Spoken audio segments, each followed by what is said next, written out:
Well, good afternoon. My name is Richard Waters. I'm with the Financial Times, and it's great to see you all here. We're going to sit down. I hope you can see us. Sandy is going to continue to stand.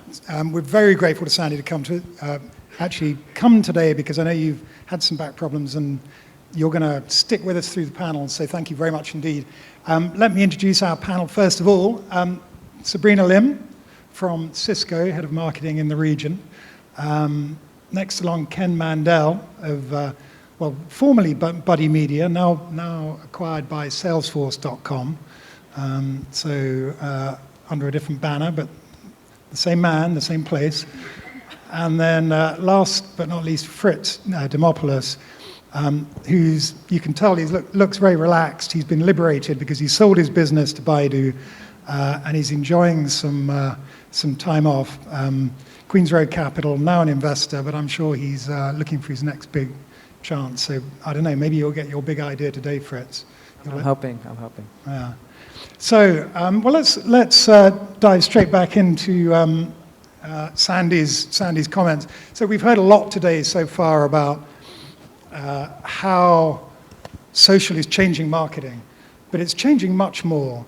And maybe we can just start with some examples. You know, where is social starting to make an impact in the wider business world? And maybe you can give us some examples of things you think are really interesting, particularly around Asia. Sabrina, why don't we start with you? Yeah, so I can give some examples of what we do at Cisco, which is a combination of course, what we've heard all day today about building brand and engaging with customers, but really moving into customer support space, demonstrating ROI through cost savings and cost displacement, so that we can engage our customers and especially our loyal customers to support each other. So what does that actually mean when you talk about social in customer support? So I'll give you an example. Our online community, which is somewhat of a closed community, has in China specifically has about 100,000 users in it. And if you actually track the contribution of the content as well as us helping each other in the community, we started off maybe about more than 60 or 70% even about 12 months ago, being based on the community itself versus from our own personnel, to now only 20% of the content being generated to support each other from our own personnel, and 80% contributed by the community. So these are Cisco users helping each other with problems they have that they no longer need to call up about. Mm-hmm. And are these technical support issues? What are they? Well, predominantly, many of our most loyal customers are more technical because we're in a networking field that requires a little bit more complexity. And they are actually our strongest advocates and our strongest fans. So, and how do you get them to help each other free of charge like this? Do you do anything to reward your power users who help other people? Do you recognize them in the community? I mean, how do you actually build this community? Well, so we do have recognition, and I think that especially with technical users, right? They are passionate about what they do, and they are excited, and they want to share either discovery or innovation that they've done or problems they found. And as we all know, users are very vocal, and they're able to express either their frustrations or problems. And because we do active listening, we can be able to turn potentially something that people are unhappy about to being able to promptly support them, and then getting rewarded and further support. So you just unplug it and off they go, but you just got to be a little bit careful they don't go off in the wrong direction and I think, earlier, I think in an earlier session that I heard about, it's really about being honest and truthful, right? Because with social networking, you cannot spin things anymore. You cannot, things become very transparent very quickly. So you have to be able to respond and be able to manage situations if it turns into a negative situation. Yeah. Well, let's move along to Ken. Ken, how are you seeing social more broadly in it's interesting. I mean, I really come from a more marketing advertising background. I spent time in the agency at WPP and then at Yahoo. and then at Buddy Media, and we were really solving for, trying to help the CMO to really solve for this, all these social conversations coming into the organization, and then how do you turn those conversations to the right people within the company, and then get the outbound message back. And, it's a complex process, because nowadays, if someone is unhappy with your company, they don't call up your 1-800 number and say, "Hi, I'm unhappy." They get onto Twitter, they get onto Weibo, they get onto Facebook, and they complain. And that ends up getting in front of a social community manager, someone who's managing the community. But that may not be the best person to deal with a specific issue. It might be an issue with my BlackBerry, and I complain about a specific model number. And I say, "This BlackBerry, it's giving me all these problems." Well, that probably needs to be routed to a product manager who understands this device and says, "Oh yeah, we had a batch go out. There was only 200 of them. We actually need to take the battery out, put it back, and then you solve your problem." That has to get back to the social community manager and out to the community. So, that's what we do at Buddy. But I have to tell you, we're taking it to a whole new level at Salesforce, because Salesforce is creating the marketing cloud. And, me as a marketing person have always been very passionate about social media, but I realize this is the tip of the iceberg. And that's why I'm really thrilled to be on this panel and listen to Sandy, and nice to see you again, Sandy, way over there, yeah. And, her presentation was so bang on, because it really is about social business. Marketing is the tip of the iceberg. It's about becoming a socially connected enterprise. And all that stuff we do on Facebook and Twitter that we really enjoy, well, guess what? When you bring the power of that to an organization and people start sharing and collaborating the same way we actually talk to friends and family on Facebook, but there's no poking in the business environment.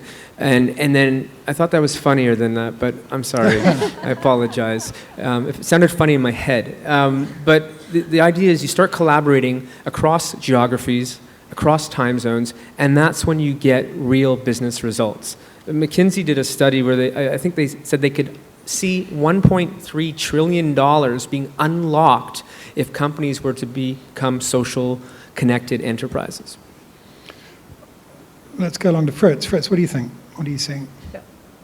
I think another way to look at it is from the product perspective. And what I mean by that is in Silicon Valley and in China and other places where we make investments, we're always thinking about, these entrepreneurs, we're coming up with great product ideas. Well, now the question is, can we come up with great product ideas that are somehow socially optimized, meaning somehow intrinsic in the product themselves that users and consumers experience actually has social elements to it. And in fact, you could argue, are the products that are being developed and we're investing in, are they becoming more social, or is social the product? It's the other way around. And these are some examples. In fact, Mr. Yang, earlier in the presentation today from Douban, his product is very much a social product. It has nothing to do with user acquisition and buying customers and all that sort of stuff. His consumers that are providing feedback and information, I'm using, we call it crowdsourced reviews and commentary, is actually a product that we enjoy, which is different from the curated or expert generated information. Now, this is just media, but we also see it in other categories. And I'm glad that we brought up travel, because travel is great for social. In fact, I was talking to Lung earlier today from Intercontinental. He's here in the audience, and Intercontinental is doing all sorts of interesting things. But just to give you some examples of companies like this, Airbnb, we've heard of this company. Consumers can rent out a room to a stranger through the Airbnb marketplace. And it's an interesting experience. You as a consumer rent a room from somebody you don't know. However, Airbnb has offered all sorts of information about that landlord, where they went to school, their ethnic background, their hobbies and interests. And you as a consumer, is it really you're looking for a room to stay in, or are you looking for an interesting social experience, someone who shares something similar to you? So we're seeing it. So we call this the collaborative consumption space, broadly defined. And some of those, such as accommodation, auto sharing, there's relay rides, get around, all these companies. It's actually, is it really as you mentioned, is it really about marketing communications and getting customers? No, not really. It's these social elements that actually define what this product is, and it becomes very, very interesting and attractive to consumers. So it's not just about using crowdsourcing and social to help product development and draw in ideas, but actually to include the social in the product itself. But that must be a relatively limited range of experiences where you can build social into it. I mean, it's not going to happen to every business, right? Coca-Cola isn't going to have I'm going to buy a Coke and I'm going to enjoy it with a friend while I'm buying it. Certainly, it's not going to happen to every business, and clearly, some businesses are more conducive to social, just like some businesses are more conducive to branding. I'm not sure cement companies have great brands, right? For example, maybe Cemex in Mexico and a few others. That's it. So Coke not, but I think that category is big enough. Let's look at airline seats. I mean, airlines are notorious for offering a very commoditized product. Prices are the same, people just go for the lowest price, right? We hear that all the time. However, now some airlines, in fact, including Cathay Pacific and Air Asia and some of the companies, airlines in the region, they're saying, well, you know what? I mean, you could pick maybe who you sit next to, and maybe you have something in common. In fact, maybe single people can sit next to each other, or maybe the inverse for maybe other reasons Asia is famous for. But this is an example, and I think we're seeing it across the board. This is going to be a problem for antisocial people, right? I mean, it's going to be a social world. I want to bring Sandy in on this. That's why I'm not sitting up there, right? We have a seat for you, Sandy. I mean, collaboration came up here. Ken talked about how you get your workers talking to each other, and collaboration is obviously a huge software market. Companies spend a huge amount of money and effort to get their workers to share information, to share ideas, to pull down the barriers. And now with social, it seems like we're hearing the next promise. Now, maybe I've been around too long, but I've heard content management networks, and I've heard all kinds of ideas for doing this. Is social just old wine in new bottles? Are you just trying to repackage an idea, and why is it actually going to work this time? Why are people really going to start talking to each other inside a company when we all know that the guys across the corridor, are doing different things for different reasons? I mean, am I really going to want to talk to them? So I think there are a couple of things here. I think people are naturally social, and so I think that a lot of the things that we do online, people have been doing in person for a long time. Now, because everybody's global and globalized, they have another way, another electronic water cooler, another place that they can communicate and talk. I think the way that this is going to become successful versus in the past is to include it in a business process, include it in your workflow. So not make it an additional add-on. I think everyone today has too many tools and too much stuff to do.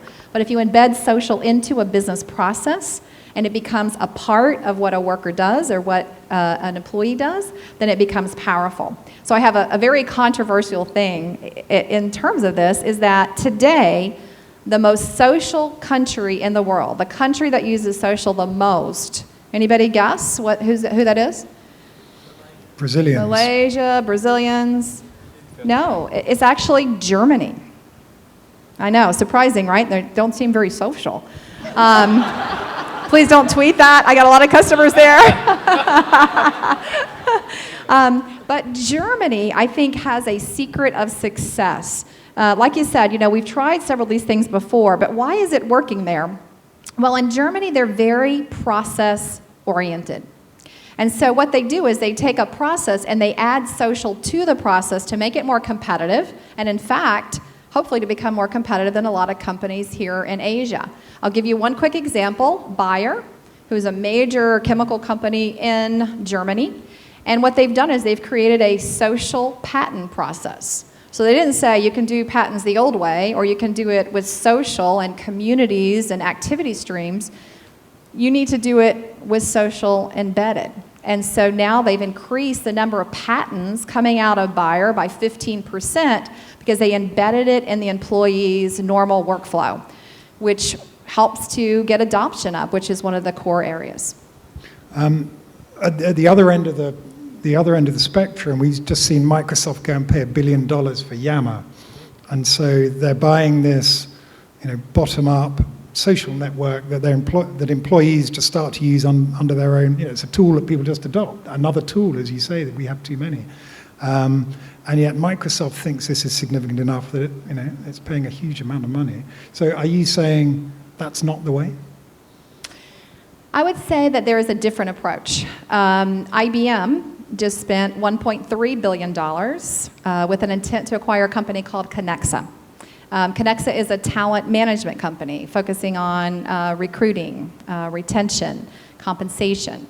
And the approach of Connexa is to embed social into that process, embed social into human capital management, embedded into talent management, and therefore it will be part of the workflow, not just a separate horizontal tool. And I think obviously that's the way to go. Yeah. Well, what do we all think over here? So, for companies to get the benefits of social, do they have to open the doors to social networks? Is that what it's about? And going back to what Martin Sorrell said first thing today, there's a question of openness that concerns companies deeply. What do you think? Is it all about bringing Facebook and Yammer and everybody else into business?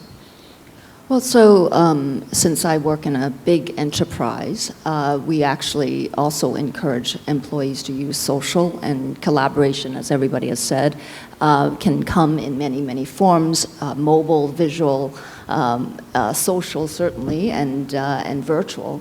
And what we do is we also have embedded lots of applications and infrastructure to enable employees as well as our communication with our suppliers to be much simpler. So I can, on my iPhone, which I have in the back room here, I can log on to my enterprise closed network to exchange information. And my company network management policy will either enable me to have access or not to either documents or people, depending on how their assessment of the security of the network environment that I'm in. So depending on if I'm in a Starbucks, my access level goes down. If I'm in the office secure network, my access level goes up based on who I am. And so the combination of enabling the employees to work anytime, anywhere, as a morning speaker said, life happens where you happen to be, and so work happens where you happen to be. At the same time, having the control and management and the risk management that the IT department needs. What do you think, Ken, Fritz? I think the question being, do you have to open up to social networks? And I think it's up to you. If you open up and you start listening, I think there's a lot of different parts of social, and I think the first thing you do, and it's just like having a conversation, with Sandy. Like, we'd be, if I sat here and didn't say anything, it'd be strange. I have to, create a conversation, and when content creates conversations. But before you start talking, you should listen, and social listening becomes very important. And if you don't open yourself up to those social networks, you just can't listen and then not talk back. You could, but it wouldn't be as useful, because engagement is the next phase. After listening, you engage. And then after you engage, you might want to amplify through social advertising, but you also want to then analyze. And then you obviously want to look at metrics and ROI. And that goes full circle. So you do want to open up to social networks. You want to have a social profile of your customer.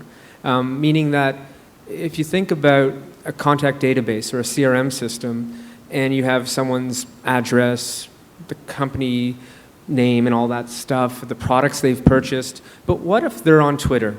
What if they're in this conference today and they have a point of view on something somebody says, and that gives you an insight to that customer? Don't you want to pull those social connections into that contact database? Don't you want to pull Twitter and maybe some LinkedIn information, or Bradstreet or whatever? You want to bring that in and have a social profile of your customer. And you actually want to make sure that your call center can do that too. Imagine if you had someone on the phone and you were trying to figure out how to help them, but you also had their social profile. I'm not talking necessarily about Facebook. I'm talking about more interest graph, more open graph stuff. But I think it's very useful, and companies who do that will thrive. Ones who don't may not. Fritz. I have a different spin on this. Top down, bottom up. What I think was a little bit about your kind of your question a little bit. There's a story once. Jim Collins, one of the management gurus, published a book. He bought a bunch of copies for a senior team, and he said, "This is what we need to do. Now I'm going to go golfing." Meaning, yeah, social is important, but I do believe that some top-down senior management commitment is very, very important. And what does that mean, though? It means that if employees internally are participating, are they rewarded?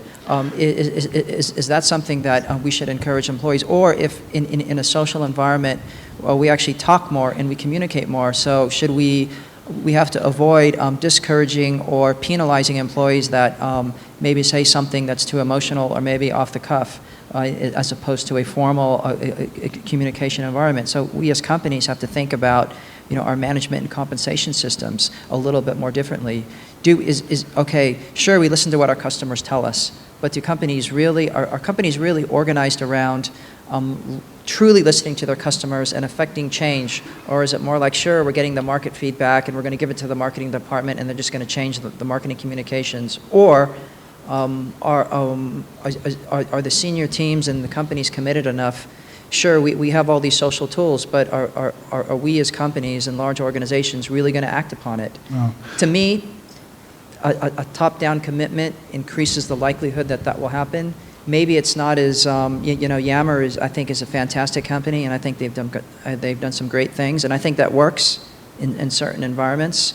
Maybe more smaller-sized organizations, that's great. I guess that's the Microsoft playbook to target smaller companies possibly, but I do think that a more top-down approach, a little bit more systematic, where you talked about it, integrated with the processes in compensation systems and really listening to customers and really acting upon it. I thought very important. Can I give an example of, I think, Fritz, what you're talking about? In fact, you mentioned Cemex before, which is a cement company based in Mexico, and they leverage social, and I think they do some things that are really quite interesting. One is that they've used it for innovation, so ideation. How do you come up with new ideas? In fact, one of their most profitable products, which was a ready-to-mix cement, came out of an ideation jam by a young lady in a growth market that they never would have asked about a new product. They found this so successful that now they've started to figure out heat maps of reward systems. So one of the things they're looking at is which functional area is contributing to the success of Cemex. Is there is it marketing? Is it the development team? Is it biz dev? Who is that? And can we then shift bonuses over to that area? They've also looked at it geographically. For instance, they have a factory in Thailand. Is Thailand coming up with the most new innovative ideas? Well, therefore, when it comes bonus time, do we give more of the bonus pool over to Thailand?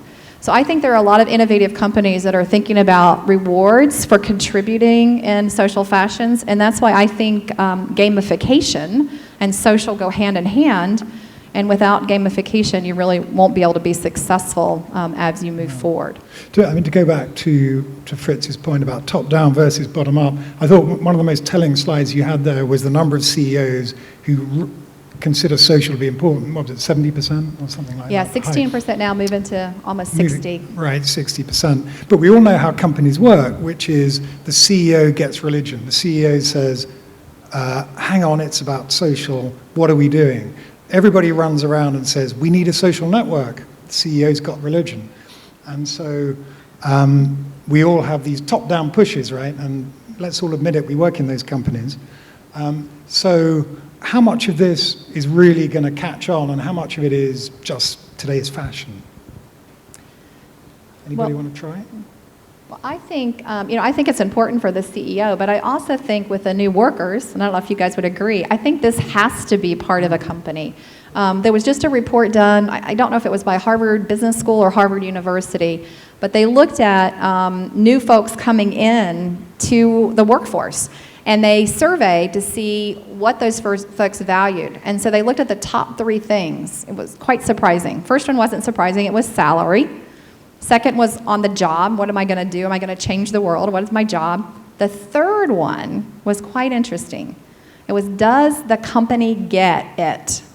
Are they going to allow me to use the same tools that I'm used to using, or are they going to make me use email and talk on the phone, or can I text, and can I use the social network? It was number 3 on the list. It's a phenomenon that we call Sunday night, Monday morning, where Sunday night you're on Facebook and you're collaborating and you're doing all this cool stuff, and you walk in the door Monday morning to archaic tools. So I think those are going to be equally as important from just top down, but bottom up, that push from the new employee set that's coming on board as well. No. Well, so let's talk about ROI. I mean, we'll only give 5 minutes to this because I absolutely agree with Tom that everybody knows it's important. Nobody really wants to talk about it, but we'll give it a quick whirl and see where we get to. It always strikes me that with something new like this, everybody throws up a number, 20%, 50%, whatever it is, 2x. Actually, these things are very hard to measure. So how advanced is the science of ROI measurement in the fields that we're talking about? And why should customers actually believe these numbers they're being shown? Sabrina? Yeah, so again, working for a big company, you have to justify where you invest. So we do ROI, and it is a little bit experimental. At least my experience has been with my marketing budget. It's been experimental in terms of balancing where we spend across the different media mix.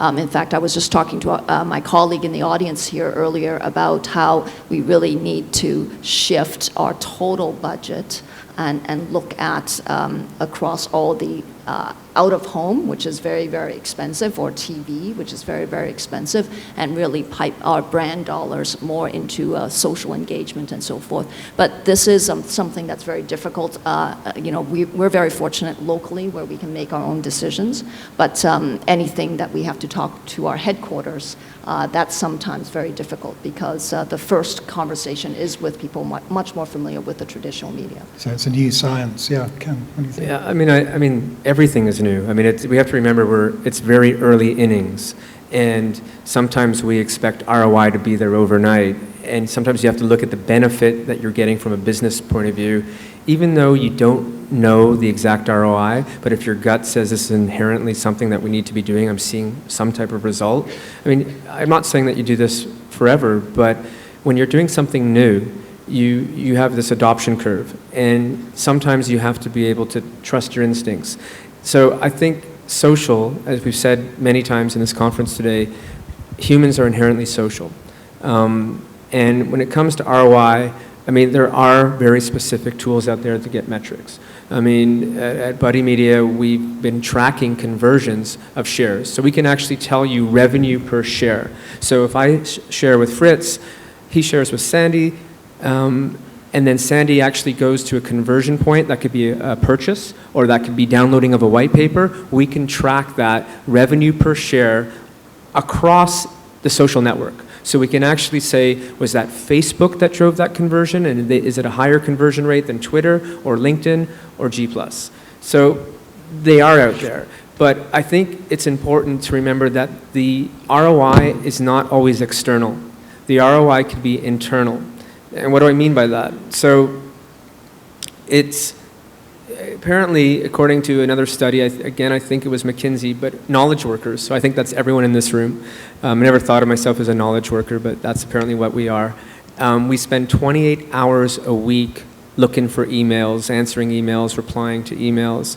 That's a lot of hours. Again, using social tools, we can reduce that time. We could probably reduce it, I think, up to 10%, 7%, and spend more time with customers, spend more time doing other things. And that's an ROI as well. That's an internal ROI. But that might end up being more useful to the business than trying to figure out the revenue per share. And you really have to start measuring, because if you don't start measuring and you don't ask yourself the question of why I'm measuring this before you measure it, then you're really lost. So you have to know what you're going to do with that data before you actually get it. I think that's probably the most important part. We're going to go to some questions in a minute. I'm going to take some questions from the audience. But before we do, I've got one last question. Maybe we can start with Sandy over here. So what are the main pitfalls? What are the mistakes companies make? Often you can learn more from the mistakes than the people who get it right. So when people get it wrong, what are they doing? Or what are they not doing most often? So I would say the mistakes that I've seen are things like, first, not looking at your culture. So we had a CEO who said, we want to do crowdsourcing on new ideas for new products for our company. They put up a great page to do that, and then after 2 weeks, they pulled it down. So I called the CEO to find out what had happened, and he said, oh my gosh, did you see those ideas coming from those customers? That's not the direction I'm going. I'm going here, they're going there. I'm not going to tell you who he is. He's no longer in his job, by the way, but but the culture, I think culture really makes a difference. So I think you have to have a culture that accepts ideas from the outside, accepts ideas from any level in an organization, and I don't think a lot of companies have that today, or not all companies have that today. So I think that's one really important thing. I think the second one is not understanding what your real goal is, and you're doing it because, as you said, the CEO's got religion, let's go and do it, and they just start doing anything, copying the competition or just throwing something up quickly without thinking about their goals. What are you trying to accomplish? What do you want to do? Is there a particular business process that you have that will make you much more effective or much more efficient? And then I think the third mistake is not measuring. So, I agree with Ken. It's early days, but I think you have to measure what you can. Because every company I've worked with, including IBM and small companies, you have to measure the impact. So in some way, either do like the Germans do, measure the process before social and after social, do like what he gave as examples for Buddy Media, but figure out something that you're going to measure so that then you can continue and really ride the wave that's going on around social. Those would be the three things that I see most frequently. Yeah. Sabrina, what do you think? Where do people go wrong? Yep, I'd agree with the measurement, and we do measure before and after to look at effect, to just make choices when we get an extra dollar, what do we put it on? Or if we got cut, what do we take it from? And the follow-on to the culture comment, which is really more follow-through, right? So sometimes we make the mistake of putting up a social network where we put things out as though we're doing traditional advertising, but then we don't listen to the comments that we're getting and even responding to those comments. I think that is part of the cultural aspect. Is there anything you've tried that hasn't worked and has surprised you? Where it hasn't worked for us has been where when you look at traditional marketing campaigns, you have a start date and you have an end date. The challenge with social is unless you think through, right, is this an episodic thing, in which case by the end of that day somehow I have to remove the traces of all of it. And if not, what you need to do is make sure you have that ongoing engagement, which can become a resourcing nightmare if you don't anticipate that. So you can't just walk away. Yeah, so one of the things I've, for example, found out is that we have lots of microsites. And at one point, half of those microsites had not been updated for 12 months, and nobody was paying attention to what was happening. So that's something that we're trying to learn much more about the lifetime, the duration of the life. So you need to end of life these things. You need to manage them down proactively. Yeah. Interesting. Ken, what do you think? What doesn't work? I was just thinking, to that point that, again, it comes back to content, and the example of a microsite that hasn't had fresh content, that again is like having a conversation where one person stops saying anything, and of course people lose interest. And that's why you need to use tools and platforms to allow non-technical users to be able to publish content onto the web. Because if you have to go through IT every single time just to refresh content, that's a barrier. So we need to get, where I haven't seen it work is when you have too many processes in order for someone just to update a website. Those days are over. That's so 1999, right? You should be able to, sorry, I didn't mean to say that you were 1999, but the point is that all of your knowledge workers, I'm going to use that term now, should be able to put content on the web across platform, so mobile as well, tablets, whatever, and shouldn't have to go through this 4-day process. I guess that's all I'll add. I know you want to get to some questions as well. Yeah. Fritz, any last thoughts on that one? Yeah, I think we're entering a special realm where it relates to human behavior, meaning, for thousands of years we've been fighting each other. We've talked about the Germans and, there's other, cultures as well. There's been a lot of fighting going on. And what does that really tell us? It tells us that, do we really understand? Well, we don't. We know that we don't know. And how does that apply to what we've talked about today? It really means we need to remember to have a systematic, organized way of trying to understand the social elements to our businesses, whether it's internal communications, whether it's user acquisition, whether it's engaging with our supplier base. And it's very important. Testing, we talked about testing, knowing our goals. That's a very rows and columns, organized approach, and it's something we can't forget. And some of the mistakes we make is, and we hear this all the time, someone's got a great social idea. Well, we don't care about the ideas. What we want is a systematic way to look at a range of different ideas until we find that great solution. And that's how we have to approach it, because otherwise we're just going to go down fighting here, fighting there, not understanding. I think that's very important. Yeah. All right, well, maybe we can get some questions from Twitter back up on the screens here. And while we're waiting for those, I noticed one scroll by a little while ago. Here we go.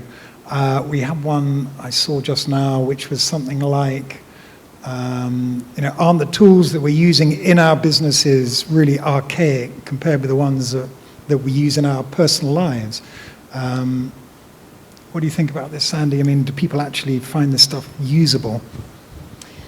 Well, I would say that, with the trends of consumerization, there's more easily usable tools that we use personally, and that's why we kind of coined this Sunday night, Monday morning. And part of what we do is to try to get companies to upgrade their tools to where, you can do a like in a work setting, and that you can share information and you can collaborate. So I think those companies who have that Sunday night, Monday morning mentality, not switching on the ease of use or switching it off when you come into work, are going to be those that win in the marketplace. I think one of the risks that I've seen about using too many tools is you start siloing your data. And that's why you have to think about at least having a unified suite that your analytics are cutting across all the different tools, and therefore tools within one suite are more beneficial, because small tools create big problems. Once that data gets siloed, and even if it gets siloed across social platforms, if I have to go to Facebook and then Twitter and then LinkedIn and then YouTube and then maybe even Weibo, that's too much work. I have to have one analytics suite that I can see all this in one dashboard. And I think that's going to be increasingly important as we create more and more data. I'm trying to read this 3D writing that's going by, and it's much more difficult from the stage than it is from back there. So I'm afraid I'm probably not going to be able to pitch too many of these. But I think we're seeing some echoing back of a lot of the comments here.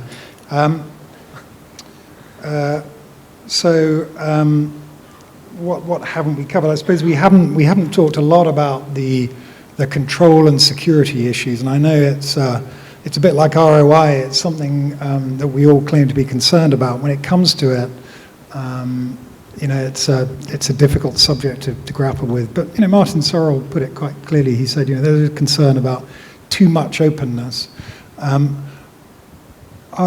Sandy, how high up on the checklist of concerns of CEOs is this? Is Martin right? And is there a way to really control it? So we see the view of security vary by the type of industry. So if you're in a regulated industry, if you're a bank or you're in healthcare or you're in insurance, security and governance is top of the charts. And so I think it's really important that you have a way to automate some of the adherence to some of those policies and some of those rules. I don't think the policies themselves, like I'll just use, some of the privacy policies that are out there, some of the, drug rules, like in the United States, we have something called the FDA. They have not caught up to social.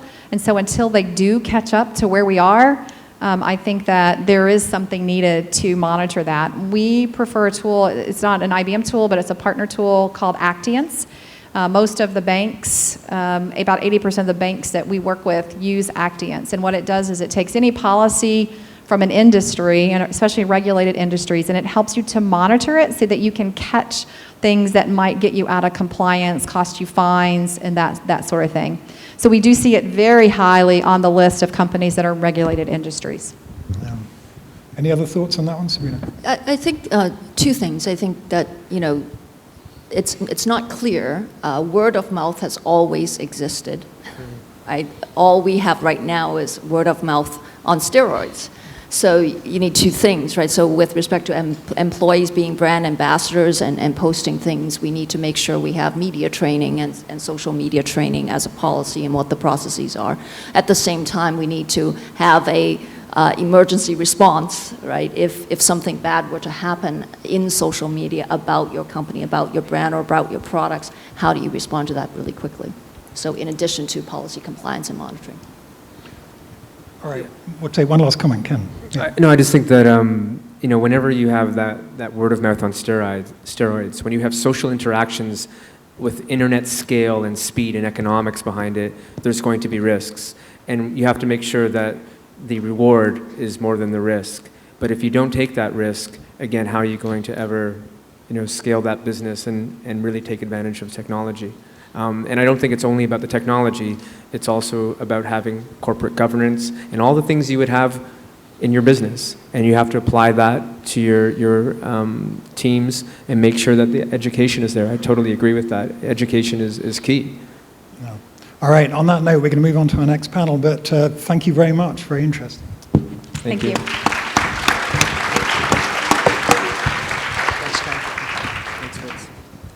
And Sandy, thank you for joining us and staying with the panel there. Thank you.